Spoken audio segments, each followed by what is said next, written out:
পেটে ক্ষুধা আর মাথায় এক আকাশ রোদ নিয়ে খেলে বেড়াতেন পদ্মার চরে।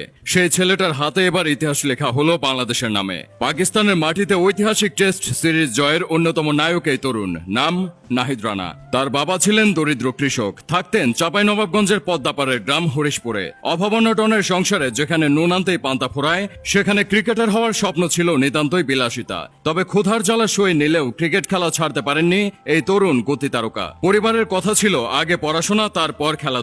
তবে দুরন্ত নাহিদের মন সারাদিন পড়ে থাকতো ক্রিকেটে। পরিবারের আপত্তি সত্ত্বেও স্কুল ফাঁকি দিয়ে লুকিয়ে বন্ধুদের সাথে ক্রিকেট খেলতেন নাহিদ। এর জন্য মারও খেতে হয়েছে তাকে। তবে ক্রিকেটের প্রতি ছোট ভাই নাহিদের এমন আগ্রহ দাগ কেটে গেছে বড় ভাইয়ের মনে।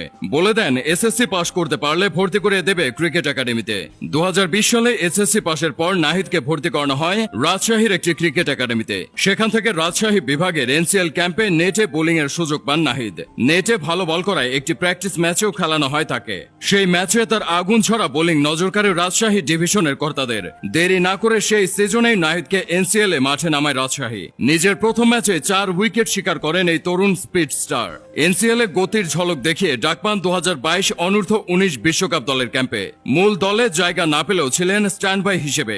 এরপর ফার্স্ট ক্লাস ক্রিকেটে নিজের দ্বিতীয় সিজনে প্রতিভার প্রমাণ দেন নাহিদ রানা। 6 ম্যাচে শিকার করেন 32টি উইকেট। তবে নাহিদ লাইমলাইটে আসেন 2023 বিপিএল আসর দিয়ে। 2023 আসরে নিলামে দল না পাওয়া কিছু তরুণ পেসারকে ড্রাফটের বাইরে অনুশীলনে ডাকে খুলনা টাইগার্স। তাদের মধ্যে ছিলেন নাহিদ রানাও। বাউন্সারের সাথে গতির পারফেক্ট কম্বিনেশন, লাইন লেন্থটাও ছিল দারুণ। অনুশীলনে রানার এমন দুর্দান্ত বোলিং দেখে তাকে সাইন করিয়ে নেয় খুলনা টাইগার্স।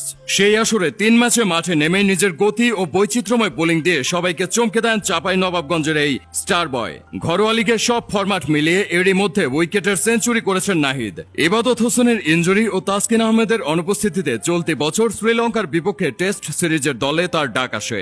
শ্রীলঙ্কার বিপক্ষে নিজের আন্তর্জাতিক টেস্ট অভিষেকে 2 ইনিংসে 5টি উইকেট শিকার করেন বাংলাদেশের এই তরুণ স্পিড স্টার। পাকিস্তানের বিপক্ষে প্রথম ম্যাচে একটির বেশি উইকেট না পেলেও তার বোলিং সকলকে মুগ্ধ করেছে।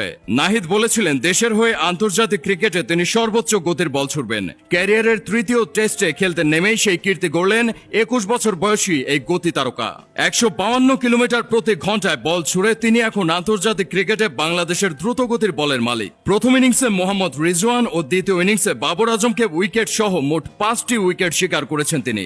যে রাওয়ালপিন্ডি থেকে শোয়েব আখতারের মতো গতি তারকা পেয়েছিলেন পাকিস্তান, সেই মাঠেই পাকিস্তানকে গতির আগুনে ঝলসে দিয়েছেন নাহিদ রানা। তাই অনেকেই তাকে শোয়েব আখতারের রাওয়ালপিন্ডি এক্সপ্রেস তকমার সাথে মিলিয়ে চাঁপাইনবাবগঞ্জ এক্সপ্রেস নাম দিয়েছেন। গতির সাথে প্রতি ম্যাচে তার বোলিং সেন্সের যে উন্নতি দেখা যাচ্ছে, তাতে সঠিক পরিচর্যা পেলে অদূর ভবিষ্যতে বাংলাদেশের পেস ব্যাটারির অন্যতম অস্ত্র হয়ে উঠতে পারে নাহিদ রানা। ভিডিওটি ভালো লাগলে আমাদের ইউটিউব চ্যানেলটি সাবস্ক্রাইব করে পাশেই থাকুন।